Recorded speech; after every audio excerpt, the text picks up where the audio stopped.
سلام و درود به پایان استوریاکه که شما همدیران ارجمند بیننده های همیشگی برنامه های تلویزیونی دیار برنامه فرهنگی فراغتی شام دیار است. این لحظه مهمانی کوشنای یکایک شما و ما پیوسته طول چند مدت است که در سلسله برنامه های شام دیار با اشتراکچیان آزمون جمهوری فروغ صبحی دانایی صحبت تشکیل نموده استادیم و امروز نیز در مهمانی برنامه قرار دارند شاعر عالم و کارمند مؤسسه دولتی مرکز علمی کمال خوجندی و نام برده در آزمون جمهوری فروغ صبحی دانایی در دور شهری آزمون در نامیناسیون شاعری که از این سال باز همین نامیناسیون جاری شد شرکت ورزیدن و سوی مقام اول گشتن. همچنین به دوری ولایتی آزمون نیز راحت به دست آوردن. شما رو با این دستاوردتان تهنیت میگیم و سرآغاز سلام و درود شما رو به بیننده ها می‌خواستیم شنویم.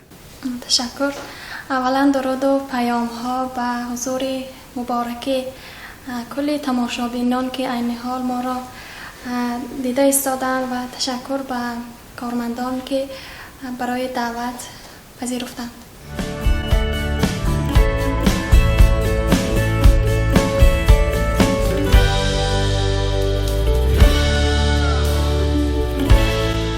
در مورد اشتراکتان در آزمون میخواستم کمی حرف میزدید. چگونه شما در این آزمون اشتراک کردید؟ چی باعث شد که مخصوصا در همین نامیناسیون شرکت ورزید؟ خوشبختانه امسال در این نامیناسیون یک نامیناسیون علاوگی یعنی نامیناسیون شاعری همراه گردید و پیش از بیان اندیشه من باید یادآور شوم که با سیاست خردمندانه و ادب پرورانه پیشوای معظم ملت محترم امام علی رحمان که طول 2 سال می شود این آزمون شده ایستاده است و باعث خوشبختی اهل جامعه هم هست.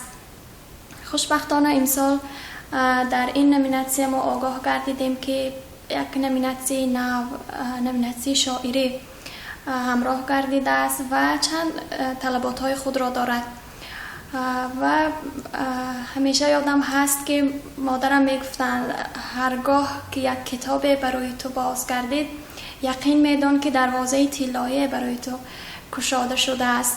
همین مهر و کتاب دوستی و شعر دوستی که ما را به ادبیات آورد و این باعث گردید که ما یک مهارت خود را در این نامیناسیون سنجیده باشیم. یعنی شما از دوران خردسالی به ایجاد شعر مشغول هستید؟ بله. و تا جایی که خلاصه کردن ممکن است آماده هم بودید برای اشتراک در چنین نامیناسیون یا مخصوصا ایجاد کردید؟ ما که از آوان خورده شعرها می نویسیم وقتایی که مثلا یک مرحله باشد برای ایجاد و با اعلان شدن این نامیناسیون ما بیشتر جدی‌تر مشغول گردیدیم که تا که یک مهارت خود را یک سنجیده باشیم، چون مقصد از برگزاری همین آزمون و برگزاری همین نامیناسیون هم دریافتی چهره های نو در ساحه ایجادیات هست و ما با این امکانیت کوشش کردیم که یک مهارت خود را سنجیده باشه، مهارت ایجادی خود را. صاحب مقام اول نیز گشتید. در برابر شما دیگر نفران نیز اشتراک داشتند در آزمون نمایندگان کسب کاری گوناگون قشرهای مختلف جامعه. بیشتر برای شما کدام اشتراک خاطرمان بود؟ خب در نامیناسیون شاعری اصلا فکر میکنم که اشتراکچی های بودند که مثلا یک نظامی که در همین نامیناسیون شاعری پیشنهاد شده است، یک مثلا نوشتن یک داستانی مکمل، طلبات هایی که در همین نامیناسیون هست، تالیف یک داستانی مکمل، ایجادی 30 غزل، 4 قصیده، 20 رباعی و 10 بیتی و چند نمونه های شعری دیگر که هنگامی که اشتراکچیان برآمد میکردند اکثر غزل خوان بودند و مثلا کم در کم بود که آنها رباعی و 2 بیتی هم داشتند، ولی متاسفانه از چی عامل باشد که در سروده های آنها در ایجادیات آنها مثلا طلبات اولینه که در همین بخش بود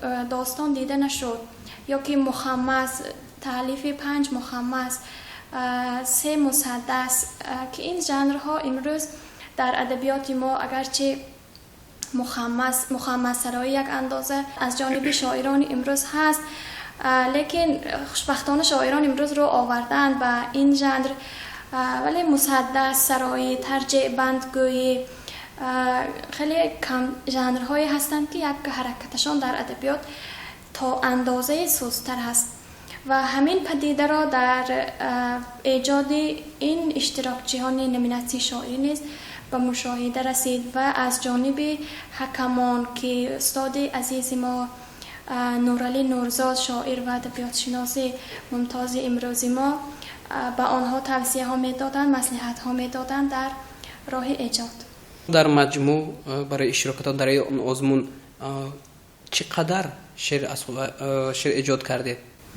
خب وابسته به همین طلبات هایی که بود، مثلا ما کوشش کردیم و قدم اول ما هست در تالیف داستانی مکمل. خب ما داستان های خردی که سوژتی اندک دارند و ایجاد می کردیم، ولی برای یک داستانی مکمل سرودن و برای این آزمون پیشنهاد کردن ما به این کوشش کردیم و یک داستان هم به عنوان فرشته در روستا عنوان دارد و مادر عزیزم بخشیدم که عموما یک سیمای مادران دهات را، یک محیط دهات را انعکاس کننده هست و به اندیشه من این داستان که در شکل در قالب داستان سرایی ادبیات کلاسیک سروده شده است، یعنی که از همون آغاز با مثلا سبب نظم داستان و چند قسمهای دیگر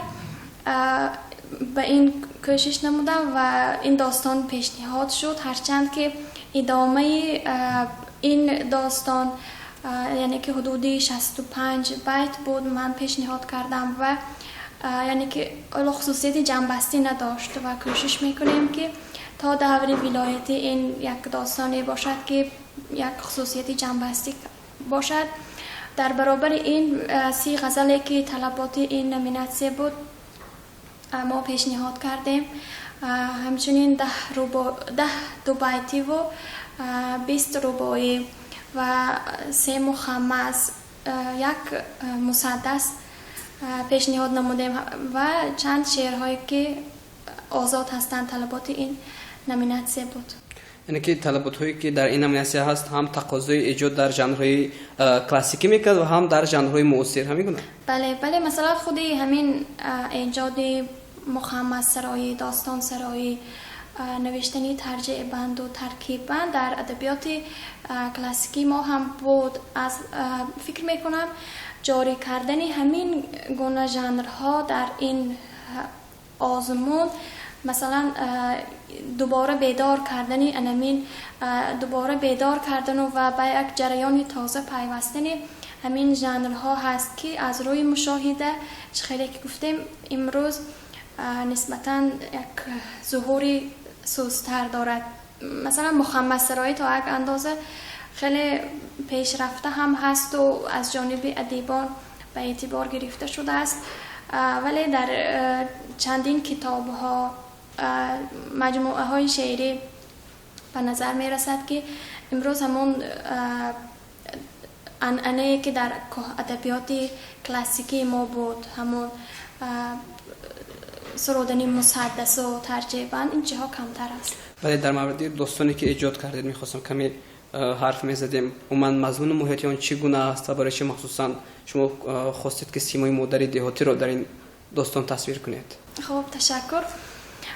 عنوان همین داستان خیلی که گفتیم فرشته در راستا عنوان دارد.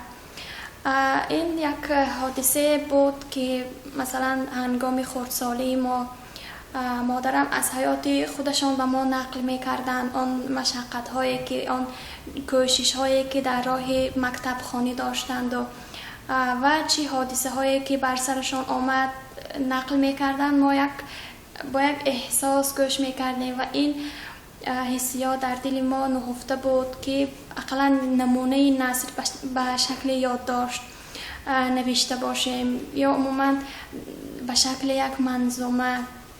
و در همین نوشتن داستان هم همین اندیشه مرا واگذار کرد که این داستان را نوشته باشم. همین داستان با همون سبب نظم کتاب و اگرچه مثلا داستان هایی که در ادبیات ما هستند با اون جریانی که سخنوران داشتند واقعا ما در برابر آنها گرد از دامن آنها هستیم و هرچند کوشش کردیم که از همون زمان تولید تا دوره مکتب خانی در صنف هفتمشان که مادرشان فوت میکند و بعد مصیبتی که در حیاتشان بعد محروم ماندن از مادر و آن کوششی که در مکتب داشتند و در صف خواننده ها پیش صف بودند و مقصدی ادامه تحصیل داشتند، ولی با این مصیبت این آرزوشان مثلا عملی نگشت و با امر هم تقدیر و با خواستی پدرشان صاحب عائله می شوند و چندین مرحله های دیگر که در این داستان پر تجسم یافته است و همون آرمانی که در دل داشتن، این آرمان اکثر دهاتی دخترها هست بله. که مثلا مقصدی تحصیل دارن ولی مانع‌های در زندگی روبرو میشن که این آرمان آنها را شکسته میگرداند و همیشه میگفتند که من این آرزوی خود را در تو عملی کردنی هستم و خوشبختانه که به این مقصد رسیدند و من چند لحظه های دیگری که در حیاتشان هست و وابسته به محیط مادران روستا هست انعکاس کردیم. شما نقشه دارید که این داستان رو چگونه جمع بست کنید؟ خب با حیات همون با آرمانی که مادرم داشتند که یعنی که آن خواهش خود را در فرزندشان بینند و توصیه آنها برای تحصیل دختران و گره کشای همین مسئله خصوصیت جنبستی این داستان خواهد بود. من از صحبت شما دریافتم که برای شما نیز آسان نبود تا این مرحله رسیدن، مخصوصا از محیط دهه ادامه دادن تحصیل در شهر. شما رو در برابر آن که مادرتان می‌خواستند آرمان خود رو عملی کنند، باز چی وادار می‌کرد؟ باز چی کمک می‌کرد که شما کوشش کنید واسه از اون محیطی که بود؟ خب این پیش از همه خواهشایی که مادرم داشتن که ما ادامه دهنده تحصیل باشیم و همون جوش و خروشی که در دوره مکتب خانی بود و مهری که نسبت به کتاب نسبت به علم داشتیم این نیز واگذار بود به آمدن به صف تحصیل و ادامه کارهای علمی. در مورد دیگر اجادتون مخصوصا مخمس قید نمودید مخمس، شما مخمس بر اشعار کدام شاعر رو نوشتید؟ خب اساساً مخمس هایی که برای این آزمون پیشنهاد کردیم زیادتر بر غزل های شیخ کمال خوجندی بسته شدند و چند غزل مشهور خواجه کمال از جانب دیگر ادیبان مثلا استاد اسماعیل ظریفی شاعر زیبای سرای امروزی ما ثریا بانو حکیم و با عنوان 40 درس کمال چندین غزل های کمال از جانب ادیبان استقبال خوش یافته است و ما نیز کوشش کردیم که بر همین غزل های شیخ کمال مخمس بسته باشیم. در مورد مسدس که یک طلبات این آزمون بود، مسدس هم بر غزل یگان بیتی که مشهور است بسته می شود و ما کوشش کردیم بر یک غزل استاد فرزانه که چند ماه‌های پیش ایجاد شد، همون غزل امروز مشهور شده است خدا جان از بلا ما را نگهدار زمین و آسمان ما را نگهدار. ولی من بیت آخری همین غزل را انتخاب کردم و با همین بیت یک کوشش مسدس نویسی کردیم. میتونید دوزید قرائت کردم قسمتش را؟ خب همین خیلی آغاز می شود. به قعر دل نهفته زیور ماست، همین عزم وطنداری که زیباست، چو این میراث از اجداد و آباست، برایم تاجیکستان تاج دنیاست، خدا جان تاج دنیا را نگهدار. اگر مرغان شوند در عزم پرواز، به شهر عشق و ارمانی و اعجاز، ز شوق دل سرایند اثری راز. همین بیت که گویند با یک آواز، برایم تاجیکستان تاج دنیاست، خدا جان تاجیکستان را نگهدار. چو لفظی رودکی نامش جهانی، همین نعمت تو را باشد امانی. به حفظش جان سپارم جاودانی، همین آید ز قلب آرمانی. برایم تاجیکستان تاج دنیاست، خدا جان تاج دنیا را نگهدار. تشکر زیاد، آفرین، واقعا خیلی زیباست. بیشتر با پیروی از ژانرهای کلاسیکی شعر ایجاد کردید، غزل، رباعی، قصیده، داستان، مخمس، مسدس و غیره ها. هنگام ایجاد شما با کیها پیروی میکرد؟ مخصوصا بگیریم داستان رو، آیا در پیروی یگان شاعر یا که نویسنده ایجاد شده است؟ خب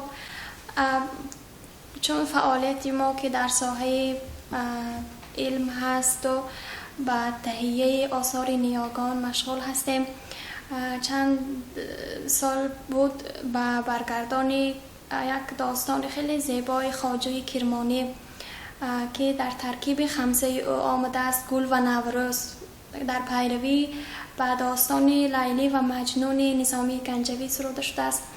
اینا برگردان کردیم و در شکل یک کتاب مکمل خمسه خواجه کرمانی نشر شد. یک داستان دیگری همین خمسه گوهرنامه عنوان دارد. غیر از این مثلا یک داستان بسیار مشهور یک شاعر عصر 14 آثار تبریزی، مهر و مشتری عنوان دارد که ما عین حال در مجله این مؤسسه فصلنامه علمی ادبی کمال خوجندی در اساس 4 نسخه آن را برگردان کرده ایستادیم. یعنی خلاصه این که تأثیر از تهیه آثار از نیاگان و مطالعه داستان‌های نظامی گنجوی و خواجه کرمانی و آثار تبریزی و تا نظامی گنجوی تاثیرگذار بود در سرودن داستان. در ایجاد غزل باشد، چون بیشتر با غزلیات شیخ کمال خوجندی سر و کار داریم و از آوان دانشجویی با یک دلبستگی زیاد با جهان ایجاد استاد فرزانه وارد گردیدیم و این تأثیر و این ماهیت در ایجاد ما نیز فکر میکنم یک حصه خود را دارد. در مورد اون غزل‌هایی که ایجاد کردید، شما در موردی بگیم که جا گذاری وزن و اون طلبات‌هایی که برای ایجاد شعر است، تا کجا کوشش میکرد که رعایت شود این طلبات ها؟ خب همه آن مثلا داشتن قافیه معین، داشتن وزن سالم در شعر از جانب ایجادکار کوشش میشد که رعایت گردیده باشد و پیش از همه برای ایجادکار مهم یک معنی درست، یک طرز افاده درست هست. چنانه که فروغ فرخزاد، یک شاعر بسیار محبوب ایران، میگوید که ایجاد کردن یک شعر چنان دشوار است برابر است با کشفیات یک کشفیات در ساحه علم باشد و این هم برای ایجادکار یک زمینه هست که کوشش کرده باشد یک چیزی تازه و در قالب معین با طلبات آن قالب ایجاد کرده باشد. از اون شعری که ایجاد کردید، حالا کدامش رو میخواید قرائت کنید با بیننده‌های عزیز ما؟ خب چخیلی که گفتیم یک طلبات همین آزمون پیشنهاد 30 غزل بود و در بین این غزل ها هستند غزل هایی که با موضوع وطن بخشیده شده هستند و دیگر موضوع های عشق هست و دیگر. یک غزلی که من همون وقتی که استادان خواهش کردن که یک غزل خوانم، همون برای بینندگان میخوانم. ای خشکی مجاز چو بارانم آرزوست، از بام زندگی گل خندانم آرزوست. هرچند لحظه لحظه شود داغ دل زیاد، درگیر لاله های بیابانم آرزوست. سیاره به نام حیا کابم از سما، کان اختری بلوری رخشانم آرزوست. حالا که خال هندویم از مود رفته است، یک شهر بخش عاشق خوشخوانم آرزوست. وامانده ام به دام خرافات عرف و ننگ، پرواز شمس گونه از این جانم آرزوست. فکر میکنم این شعر در پیروی جلال‌الدین رومی است. بله. چندین جوابی ها دارد و ما هم کوشش کردید به پیروی همین کنید. قالب کرده باشیم. بهترین در برابر این گونه شعرهایی که هست باز بیشتر در کدام موضوع ایجاد میکنید؟ خب من موضوعهایی که وابسته باشند به فصل سال یا که جوانی یا که وطن، موضوعهایی که امروز در شعر ما یک جریان اجتماعی گرایی هم عنوان دارد، ما نیز در همین دایره هستیم و این تصویرهایی که در حیات ما هست و در زندگی هر روزه ما هست و در قالب بدیعی کوشش میکنیم در یک موضوع معینی ایجاد کرده باشیم. به نزدیکی بعدی برگزاری این آزمون ما به دوره‌های من بعد کوشش میکردیم. یک فکرم آمد یک شعری که وابسته به فصل تیر ماه باشد ایجاد کردیم. اگرچه نامت پژمرده حالی است ولیکن مقدمت در اوج عالی است، چو ما را جای تو در دیده خالی است، خزان ریزا مبارک مقدمی تو. زمین زرپوش گردیده ز نامت، به ایدا ایدی حرف و کلامت، دلی بدخواه بادا در ملامت، خزان ریزا مبارک مقدمی تو. به حرف عاشقان دفتر تو باشی، به خامی حاصلان شکر تو باشی، به جشن مهرگان مادر تو باشی، خزان ریزا مبارک مقدمی تو. تشکر زیاد. در مورد ایجاد بیشتر کدام وقت الهام شما میبید؟ گفته نمی شود که الهام چیزی است که ما وقتی که خواهیم آن برای ما می آید. یک حسیاتی هست که انسان را وادار می کند و می تواند که یک حرف دل را روی کاغذ آورده باشد، ولی هر یک ایجادکار زمان ایجاد خود را دارد و ما کوشش می کنیم یا که یک خواهش ما هم هست که شبانگاه به ایجاد پرداخته باشیم. یعنی بیشتر الهام شما در شب میآید؟ یک حالتی هست، یک جریانی هست در وجود انسان که در همین هنگام هست که برای ایجاد وادار می کند. درست است. تشکر زیاد.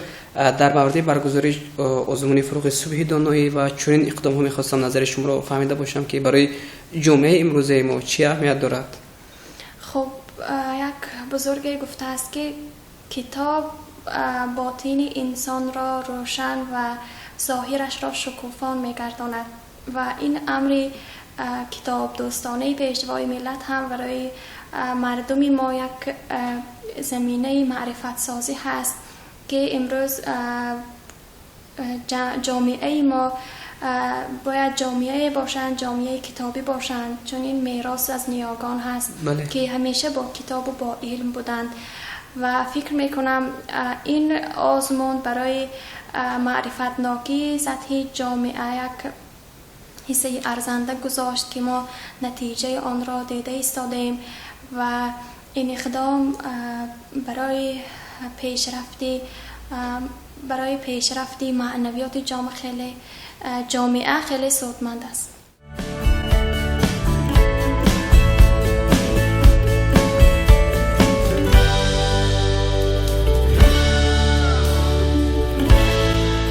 از نگاه شما برد و باخت ادبیات امروزه ما در چی است؟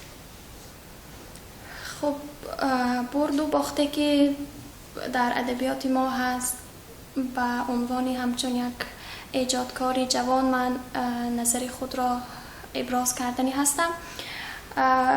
پیش از همه بردی که در ایجاد شاعران هست این در قالب موضوعهای معمولی نماندن و بیرون آمدن از اون موضوعهایی که معمول هست و در این قالب ها مثلا چیزی تازه گفتن مشکل است، به موضوعهای فلسفی پرداختن این برد شاعران است و کمبودی که مثلا همچون یک کمبودی هم شاید پذیرفته نشود، یک نگاه من